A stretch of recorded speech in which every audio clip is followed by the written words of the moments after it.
Welcome to Card of the Day, where we talk about Weiss Schwarz's cards of the day, and we have some villains for Konosuba. First card we're going to look at is Giant Toad. It's a 0/0 red frog character, and he has two abilities. Continuous: for every marker underneath this card gets negative 2,000 power. And Auto: when this card reverses its opponent in battle, look at the top card of your deck, then place it face down underneath this card to serve as a marker. So its base stat is 4,000, so if it does attack twice, it would go to 0. If you are going to run this, I'd say don't attack, just make a wall of these, and your opponent's going to have a somewhat hard time to get rid of him. But I'd say skip this one.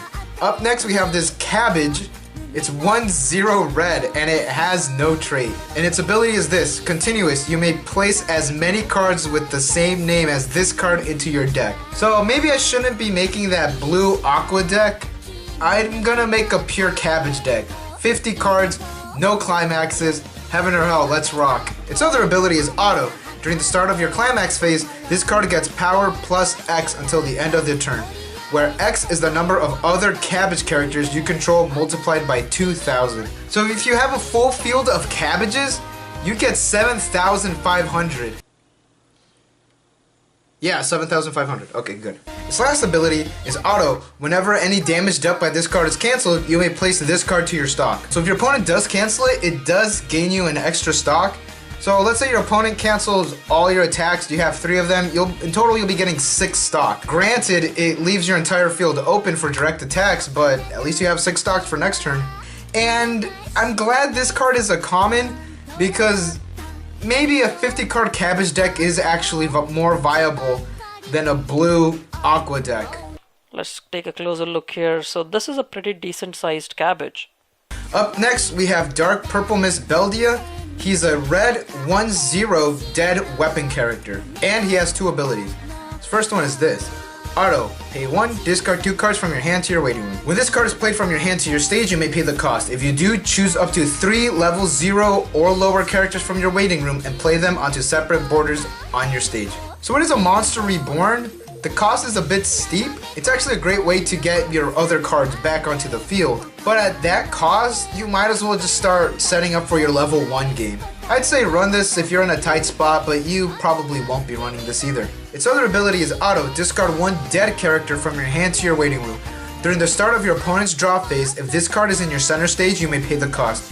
If you do, choose one of your opponent's cost 0 or lower characters. It gets the following ability until the end of the turn. Auto: at the start of your encore step, place this card to your waiting room.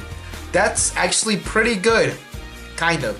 So it is spot removal. It is somewhat specific because it's any cost 0, so realistically it'll be a level 1 or lower character. So it is pretty good that it's during your opponent's turn, so you could just throw a monkey wrench into their plans. But you have to discard the dead character during their draw phase. Whatever you picked is going to be sent to the waiting room during the encore step. Which, if you picked a card in the front row and your opponent's onto you, they probably would have just suicided it anyway. But it is good in a sense that it doesn't restrict you to just cards in the front row. You could also pick back row as well, so you could get rid of those pesky support cards. But we don't have a lot of cards that have the dead trait. The only card that we do have that has that as its trait is Wiz.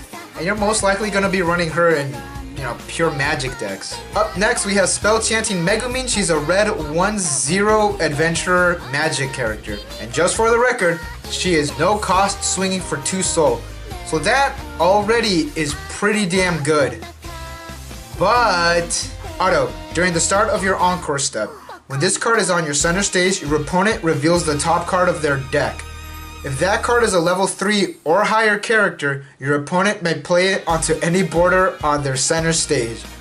Otherwise, return it to its original position. Okay, so first of all, is your opponent most likely going to be playing a level 3?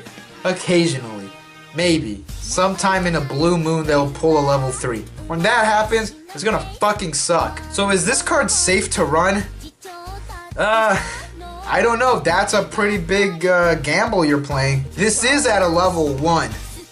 So if your opponent is at a level 0 still, and they just got lucky and they show a level 3, you got a level 3 that you got to deal with and you're still at level 1. But what's good is that it's getting played straight from the deck, so if it has a hand-on playability, it won't be getting it. But still, I'd probably consider running 1 or 2 because that is actually pretty good, no cost, swinging for 2 soul. And it's at 5,500, which already is, you know, it's pretty good for a level 1. And with some back row support and some climaxes, this could be a pretty decent beat stick. Last card we have is Covered in Sticky Fluid Aqua. Yeah, me too. She's a blue 0/0 Goddess Adventurer character, and she has one ability, and that is Auto. When this card is reversed in battle, you send the top 2 cards of your deck to your waiting room. If those cards are level 2 or higher, you may place this card to your stock. Climaxes are treated as level 0. So that's not bad. It'd be a lot better if it was a Suicider, so you could guarantee it being reversed while you do it like on purpose. This is actually a pretty bad way to get stock, although it is kind of good that you're milling your deck a bit more. But if you pull a level 2 or higher, you get this card to your stock, which would already be reversed, so that's okay. But are you most likely gonna pull a 2 or a 3? Again, the odds are still there, but they're not that high up. Yeah, this card isn't that good. I'm still gonna run 4 because hey, it's an Aqua deck. So I'm gonna be running 46 cabbages and 4 of these cards in my deck. And those are all the cards that we had today. Don't forget to like and subscribe for more Weiss Schwarz news and content. And today was pretty short. It was kind of underwhelming as well. But hey, you know, I'll see you guys tomorrow.